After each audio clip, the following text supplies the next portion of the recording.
Hi everyone, my name is Micaël. It's my pleasure to present to you today recent findings from the Stress and Developmental Psychopathology Lab on the effect of prior history of mental health symptoms on symptom severity during the COVID-19 pandemic.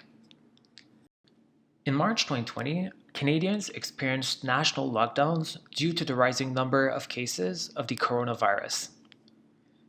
As a result, hundreds of thousands of Canadians lost their jobs and experienced disruptions in their social functioning. The side effects of the pandemic are concerning since research shows that social isolation increases the risk of developing symptoms of depression and anxiety. Additionally, research shows that unemployment is associated with increased chronic stress as well as decreased physical and mental health. Importantly, individuals with a prior history of mental health symptoms may be particularly vulnerable to the disruption and chronic stress associated with the pandemic. Considering these findings, our goal in this study was to examine whether a prior history of mental health symptoms would predict greater symptom severity in at-risk individuals compared to those without a history of mental health symptoms during the pandemic. So we first hypothesized that individuals with a history of mental health symptoms would show greater levels of psychopathology symptoms compared to those without a history of mental health symptoms during the first year of the pandemic. And we hypothesized, secondly, that individuals with a history of mental health symptoms would report more subjective stress than those without a history of mental health symptoms during the pandemic. To test this, we gathered a community sample of 207 participants aged 18 to 67. The sample consisted primarily of individuals identifying as females. 85 participants reported a prior history of mental health symptoms, while 122 reported no history of mental health symptoms. The data analyzed was collected between May 2020 and February 2021 at 3 different time points. At each time point, participants were asked to complete a battery of online questionnaires. The first questionnaire assessed demographic characteristics and medical history, including history of mental health symptoms. The second questionnaire was the Symptom Checklist 90 Revised, which is a 90-item measure that assesses a broad range of psychopathology symptoms and psychological functioning. In this questionnaire, participants were instructed to rate the extent to which various psychological problems had bothered or distressed them during the past week. And an example of a problem listed was feeling hopeless about the future. The last measure was the Perceived Stress Scale, which is a 10-item questionnaire that assesses the perception of stress. In this scale, participants were asked to describe their thoughts and feelings about themselves and their lives during the last month. And an example of an item was, in the last month, how often have you felt nervous and stressed?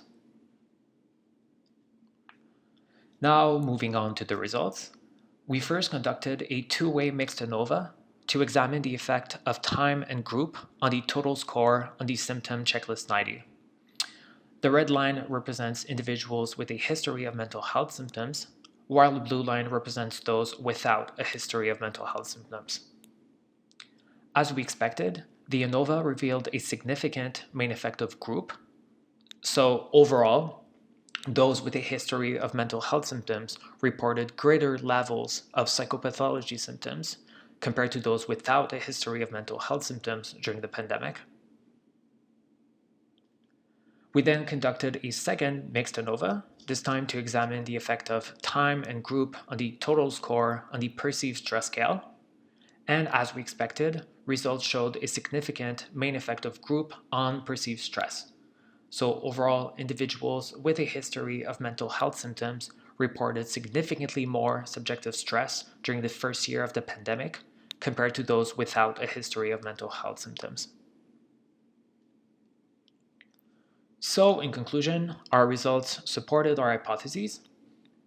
Individuals with a history of mental health symptoms reported significantly greater levels of psychopathology symptoms and subjective stress compared to those without a history of mental health symptoms during the first year of the pandemic. Our findings are in line with a growing body of research showing that prior history of mental health symptoms is associated with poorer well-being and mental health outcomes during the pandemic. Importantly, our study is unique in that we were able to examine the association between previous history of mental health symptoms and symptom severity using a longitudinal design with data collected throughout the first year of the pandemic. In the future, we plan to examine hair cortisol, which is a stress hormone that acts as a biological marker of the body's stress response. And specifically, we plan to compare hair cortisol levels in individuals with and without a history of mental health symptoms, which may provide biological evidence for the increased impact of the pandemic on the physical and mental health of at-risk individuals. Our findings have important implications, first for future public health policies, since they suggest that governments should pay particular attention to individuals with a history of mental health symptoms during stress-inducing crisis situations like a pandemic.